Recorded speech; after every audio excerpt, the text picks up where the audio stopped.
What is up, guys? Ricardo's on here, and in this video, I know it's like a month overdue, but I will be going over the deck that I used to top 32 Fort Wayne. That is Rainbow Road right here. If you don't know, this guy's Xerneas is 10, and then 30 more for each different type of Pokemon on your bench. This is the main guy I used. I don't know how I did it, but I actually went 7-2 day one, and day two I went like 0-1-4, something stupid, but scrubbed out. But yeah, on to the deck. So for Xerneas, obviously, because Xerneas is the main attacker.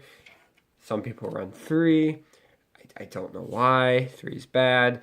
I want to run 4. Want to get stream of attackers. Then as for the rest of the Pokemon, it's kind of just a lot. I have a lot of singles. That's because I'm running the EX version of the deck.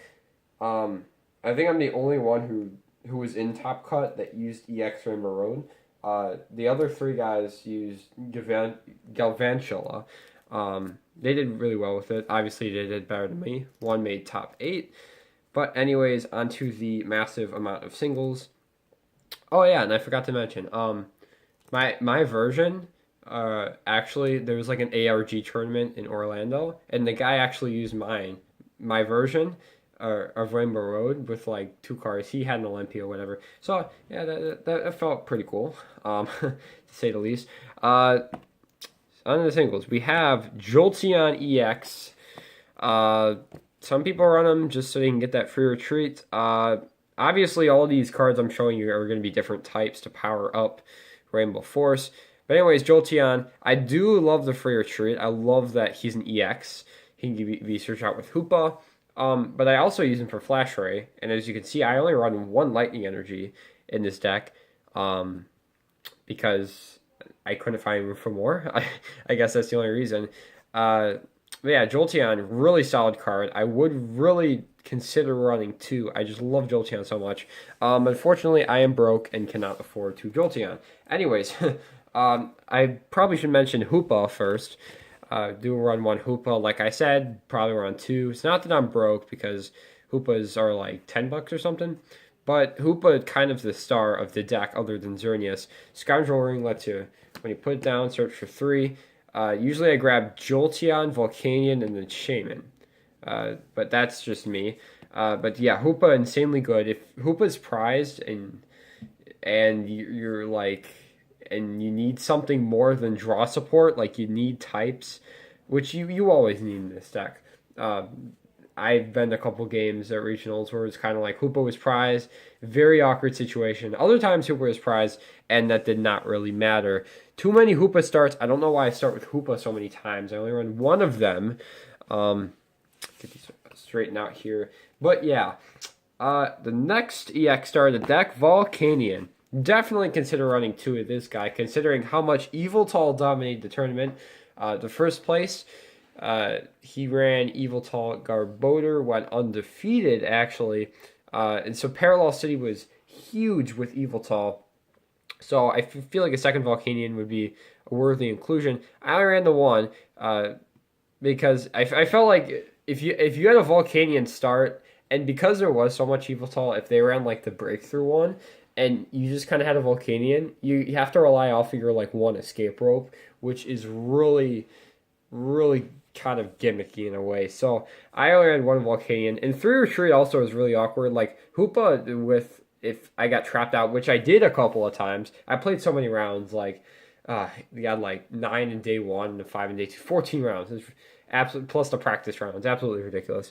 But there have been situations where, Hoopa's stuck in the active, they have an Yveltal. Oh no, what am I gonna do? I will turn 1, I attach a DC to active, and then turn 2 Elixir, and then attach a DCE to bench Journeys, Rainbow Force for knockout. So it's kind of like, yeah, 2 retreat, all right. 3 retreat, absolutely not all right. But yeah, that's probably in the top 3 of importance, Volcanion EX.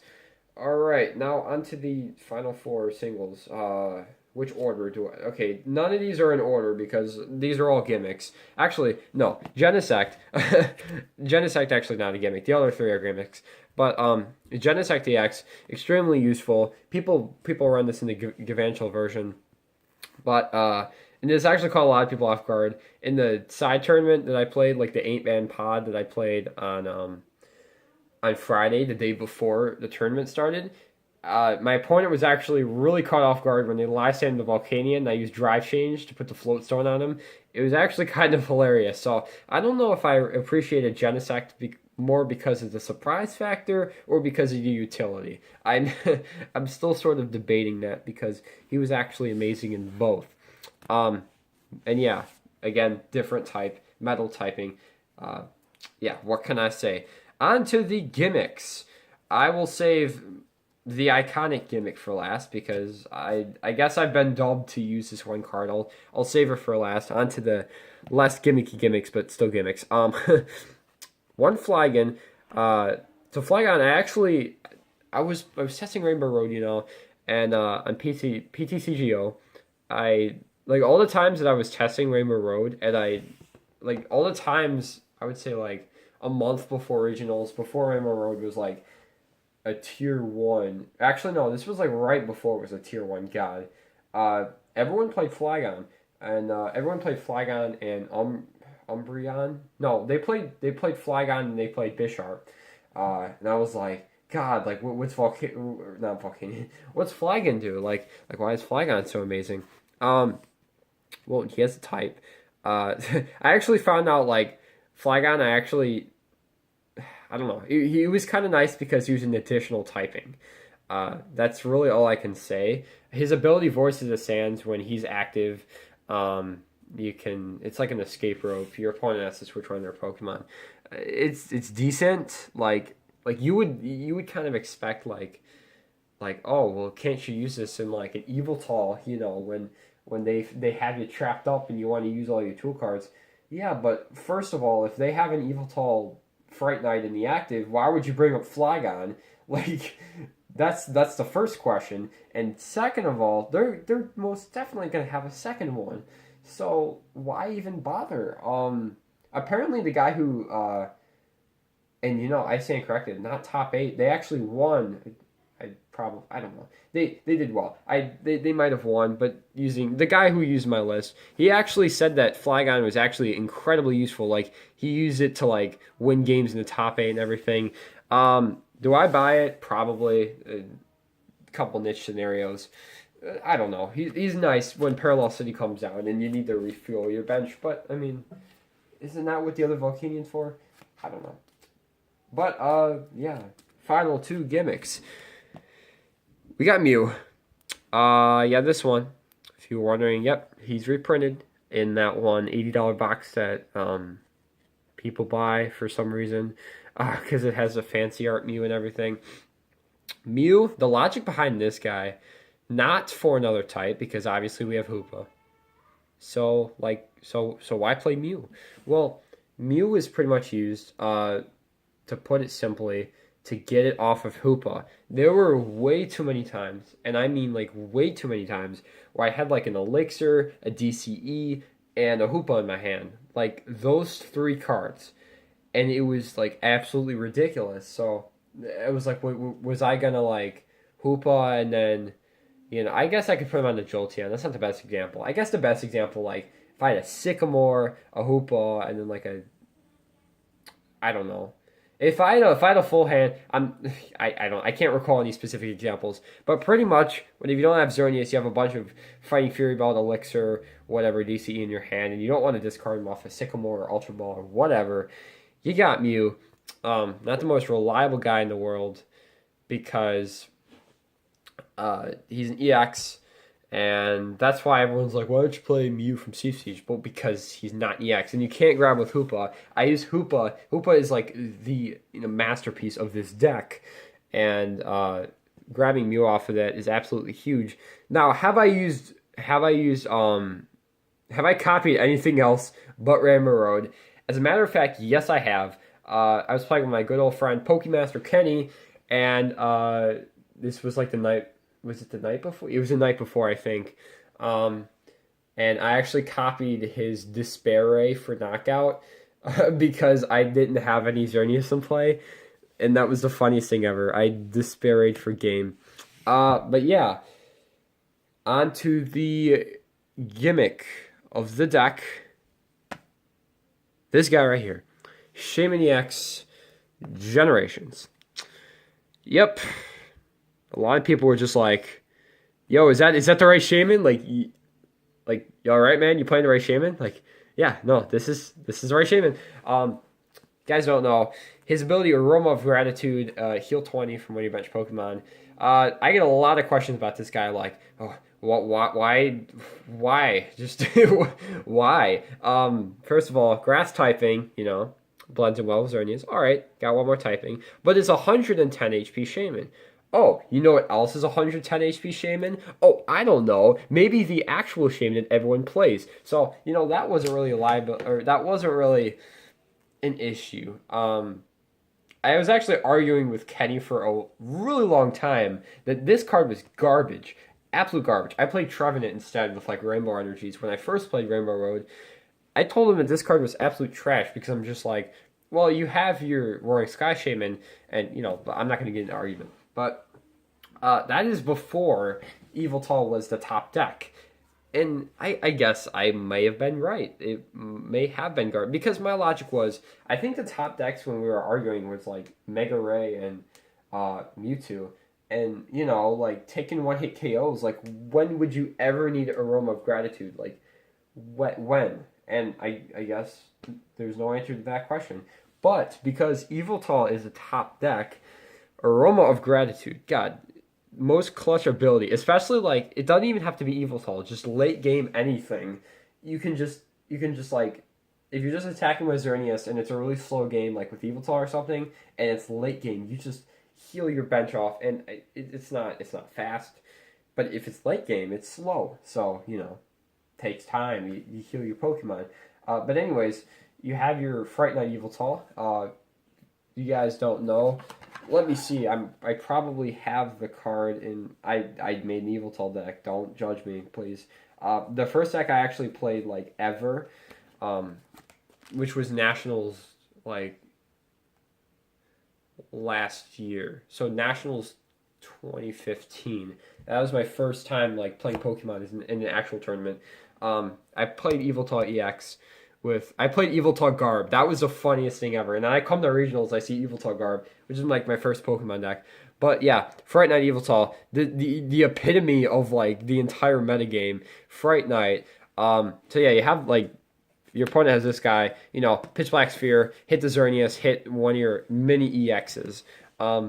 Mew, Shaymin, and I'm just gonna say it right now, I'm not gonna spend much time on this. I run two of this Shaymin as well. And these Shaymin, they all can be knocked out with two Pitch Black Spheres. But the thing is, Aroma of Gratitude, I know, sounds like a gimmick, but trust me, it has saved me in many situations. If you're given just one more turn, you got Aroma of Gratitude, heal up. And this doesn't work a lot of the times because usually they have a Garbodor, but it works a lot of the time. So yeah, you basically heal your bench so they can't, pretend they have 60 on here.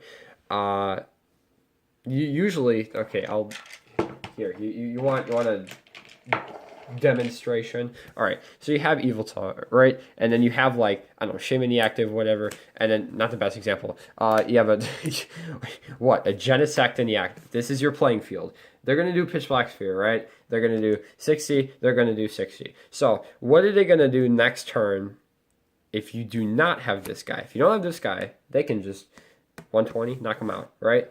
If you do have this guy, Realm of Gratitude, heal. Now all they can do is, obviously, they can do 60 to your active, and then, 60, so 10 short. Boom. That was my logic, and as gimmicky as it sounds, it actually worked. So yeah, Shaymin, I love this guy. He came in so clutch, except during Top Cut, I was playing Volcanion. Started with this little, I can't say it, but I started with them both games against Volcanion, and I did not get a Float Zone or an Escape Rope. So that was free 2 prizes for Volcanion. Dumbest thing ever. I'm not gonna go. I'm not gonna rant. Although that was stupid. I didn't win any matches day two. I'm just gonna say that one of them was actually, it was kind of my fault. It was like I was expecting them to update the website because they said they would, and like I'm not mad at them because it was my fault because I wasn't in the room. Uh, but I pretty much came back and they already started round two, and I was like, what? And they were just like, yeah, sorry, you lose because you weren't there. So that's how that went. And I'm all right with it because I wouldn't have gotten any farther anyways. I would have lost. I guarantee you I would have lost. But round one of Top Cut was against Frank Diaz. If you guys don't know, he is literally like the best player in the Pokemon TCG. He has won the most events throughout the entire year, like out of anyone. I did also play against Jimmy O'Brien at top tables.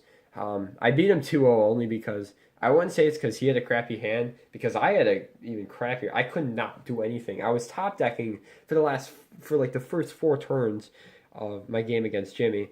It just wasn't his day. I guess he's a solid player. He's a solid player. He's a really good player actually. A lot better than me. I don't know why I'm saying that. On to the rest of the cards. The kind of push the rainbow of Pokemon to the side. We got 4 Sycamore. Would I run 3? No. Would I run 2? No.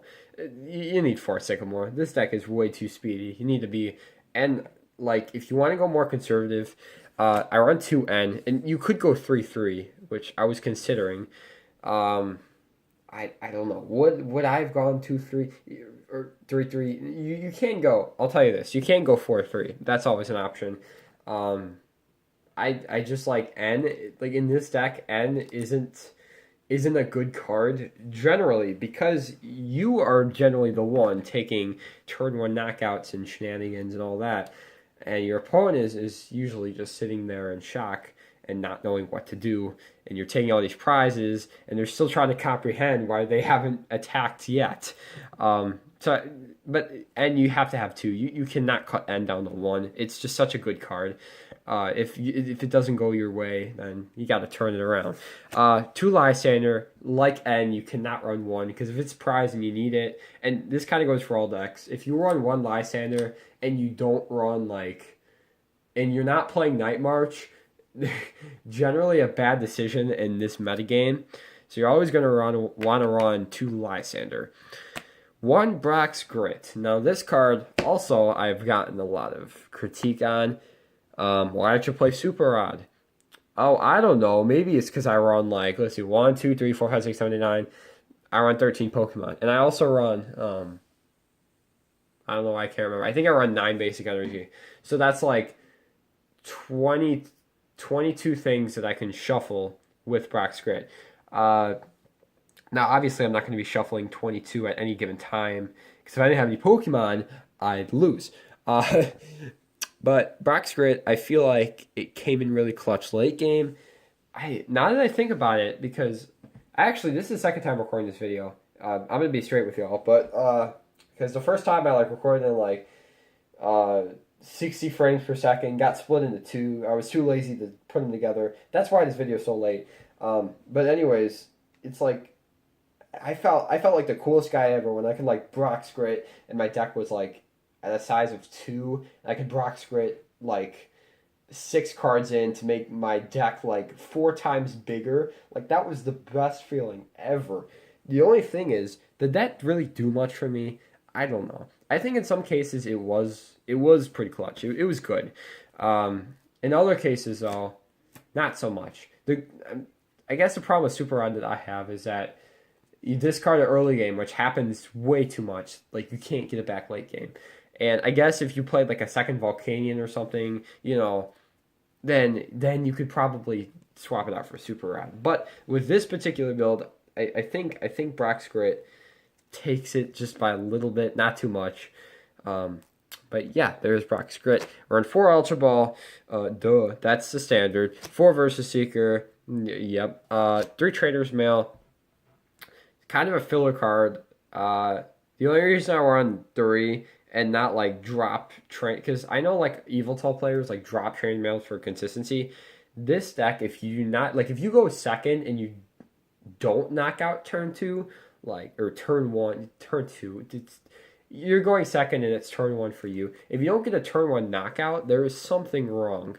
So, yeah, I would run four to make this like super consistent, but probably would cut out Flygon. But I don't know. I'd probably cut a card of lesser significance. For a max elixir, I was thinking about three, but there's been a lot of times late game where you know, oh, I only need one more. I only need to attach two energy in one turn to win. Oh, how am I going to do that? You know, grab one of these, Brock's Grit, and you win. Pretty easy as that. Pokemon. It's simplified down to Elixir and Brock's Grit. That's it. Then I run two Fighting Fury Belt, and I actually should mention along with this one EXP share. I don't know what to say about this. I, I don't know what the top list played. I really don't. I looked at it and I was like, man, it's standard. So like, could I have done better with this deck? Yeah. Was it not my day two? You bet it wasn't. But two Fighting Fury Belt and one EXP share. EXP share was like this card. Like if I had to like praise one card in the entire deck other than Hoopa and Jolteon and the Shaman, it'd be this card right here. EXP share is really good.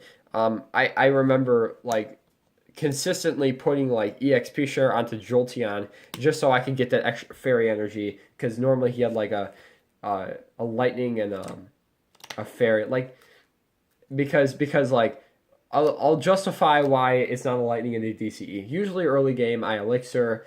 I don't hit the lightning, and I want to hit the lightning on a Jolteon, so I attach a fairy energy anyways. Because I figure if I EXP share, you know, and just one more lightning energy, and it's not a horrible strategy. That has worked for me, you know, a decent amount of times. But Fighting Fury Belt, I think, is the tool of choice only because of Yveltal. And I'm going to say it again, if your deck cannot be Yveltal, it is garbage. And I mean absolute garbage. Can I think of an example? Like an auto loss to Yveltal. See, that's why I can't think of an example because they don't exist in the meta. Okay, if you were playing like, I don't know, if Trev was reprinted and you wanted to play Trev, okay, the bad example because Trev isn't reprinted, then you would lose because Yveltal is the best deck. Gengar Trevenant. Why would you do that? I don't know. It like plain and simple. If your deck cannot be Yveltal, it's a garbage deck. This deck I think does decent against Yveltal. It really depends how you play it. And I did get outplayed because I'm not the most experienced player, and I did get outplayed. My wins are pretty much because of the speed and consistency of Rainbow Road. And the Yveltal matches I did run into, I got really lucky. So yeah. 2 Float Stone. You definitely don't need 3 because you got Genesect. I mean, come on. You could cut this down to 1 Float Stone if you want to be real. You could cut this down to 1 because I also run 1 Escape Rope. So like, you could cut this down to 1, but would you feel comfortable playing 1 Float Stone? Probably not. Because like there's so many times where you like elixir, like I would say like if you're starting turn 2 and like you have a Volcanion, you have a Xerneas in your hand, like if you have both of them, I generally, and this is me as a player, I would start with Volcanion and bench the Xerneas so I can hit the Float Stone, elixir, and I mean that's just me, but that's what I would do because I am a ballsy player, and that's what I would do. That's also why, if any of you who are watching have ever seen me like play with this deck, that's why I like Sycamore away like everything early game. Like I don't care if I have like 7 fairy energy. Actually, that would be I probably wouldn't do that. But like I would have like 4 fairy energy in my hand. I would Sycamore. Like is it worth it? I mean, probably not. But would I have lost if I didn't do that? Probably. So like, you sometimes got to make these ballsy plays, and that's your lesson for me. I can't give you any other lessons because I'm not a good player. But Yeah, 3 Skyfield. I would definitely bump this to 4. If you're playing this deck, add a 4th one of these guys. Because, God, I don't know why. Like, I was pulling more EXP shares than I was Skyfields in some matches. It was absolutely ridiculous. And because, like, my opponent would run Parallel City, absolutely devastating. One fi- Do I want to talk about this card? um, I guess I have to. It's a deck analysis. Faded Town. Yeah, I would say it's the hot tech of the century. I've been calling it the hot tech of the century. Is it the hot tech of the century? No. Um, Kenny told me to play it because Gardevoir. Okay, if you're against Gardevoir, Faded Town might be all right. Guess what? I didn't see any of at Fort Wayne. I did not play a single Steam Siege Gardevoir deck. I did play a Brilliant Arrow one, but that doesn't count. But Faded Town, decent against that. I will tell you a story of something that happened to me at Fort Wayne. So what happened was that it was like really late game, right? Damage counters like around the board. It was crazy. It was like all you see. Okay, this is my box of dice. See all these dice? They were scattered all around the board. There's no more dice left in the box. That's how bad it was. And I think I was on like I was like knocking out one by one. I was like I hit all my elixirs. I hit like everything. I was streaming knockouts. But this is Mega Rayquaza we're talking about, and because I can't replace the stadium because I have 3 Skyfield, and Parallel City would have been a valid option. And I think this matchup, I still would have won this matchup if I didn't play Faded Town and I played Parallel City instead. But anyways, yeah, really late game. I was pretty much like creaming him until he pulled out the Lunchbox Magearna. That Magearna that came from that stupid lunchbox. That's the epitome of this deck. And so many people played it because there was a lot of Mega Ray. Believe it or not, like, even though there was tons of Yveltal, Parallel City, you'd think that would scare him away. But no, there was a lot of Mega Ray. And they all played the metal. I did not see I think I saw like one water one with like Manaphy or something. But yeah, all of them played Lunchbox Magearna. And they usually only played one, but then they also played puzzles to get it back. I didn't want to talk about it. This stupid if you guys don't know what it does, for one, what is it? Metal? Is it metal or color? I think it's metal, not colorless. That'd be too busted. No, it's metal.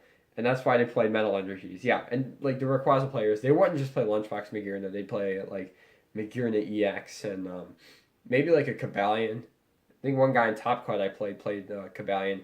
But anyways, Prismatic Laser.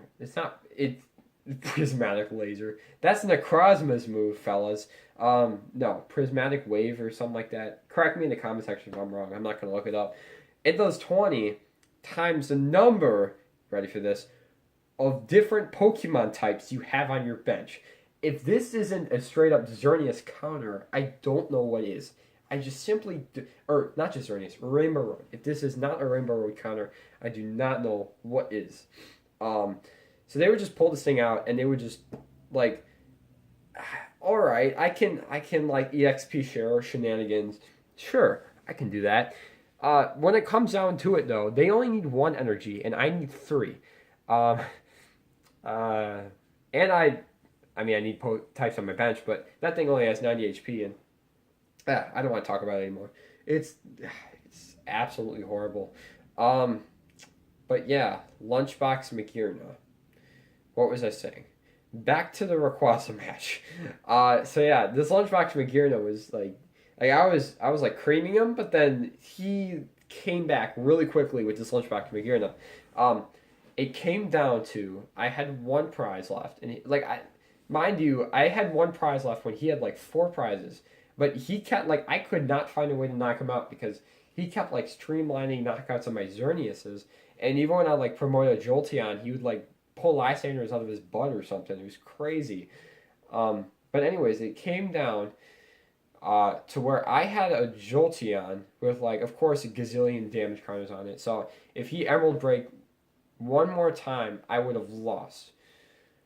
Now let me do the math here. I think it was my turn. So pretty much it was one of those situations where if you don't win this turn, you lose. That like that, and if you haven't been in that situation yet, you're you need to get there because I've been in a situation way too many times. Like if you don't win that turn, you'll lose. A lot of times it's unfortunate because I lose, but in this particular situation, I gotta remember the exact math. So Flash Ray does. I gotta think real quick. I had a Jolteon powered up with a Fighting Fury belt, right? And his Mega Ray was at 40 damage, and this is because Faded Town was out for one complete turn. So did 20 on my turn to his, and then 20 more his turn to mine, and that's what happened. I had Faded Town out, and he could only do 150 to Jolteon because I think all of his Sky Fields were in the discard pile or something like that. So he had 150 on a Jolteon. Pretty much like my whole bench was a mess. Like not even Shaman could help. But pretty much what happened is I was like in my head. I'm like, all right, well, Flash Rate is 70 plus Fighting Fury Belt is 80 plus Weakness is 160. Oh, that's 20 damage short. Wait a second. Yeah, I ended up winning because of Faded Town. Is that a gimmick? Is that a gimmick or is that a gimmick? And that was a third out of best of 3 as well. But yeah, there's my gimmick story of Faded Town. Onto the energy count, not too interesting here. We got how many is that one? I forgot. eight fairy energy. That's how many it is. I tried 9. I've tried 7. I tried 6. I've had 6 for a while, but with 4 elixir, any less than 8 is kind of bad. Just to be honest, anything less than 8 is bad. Ideally, you want to have 9. Oh wait, got a lightning energy too. 9's kind of the magic number for max elixir. Don't ask me why. I haven't done the math. But yeah, I might consider adding a second lightning. Other than that, though, it's pretty solid. And then 4 DCE to... God, that glare is horrible. Oh my god. This is horrid. Okay, there we go. And then 4 of that DCE. So, yeah. That's pretty much my deck. Sorry about the late video. If you guys are wondering, yeah, I did get in the top 32. I promise. I can prove it if you don't believe me. I took a picture of the match flip, as have many other people. I'm not, and I'm only saying I'm not BSing because, like, I haven't considered myself to be a very good player. Making a YouTube channel with, like, less than 200 subscribers, like,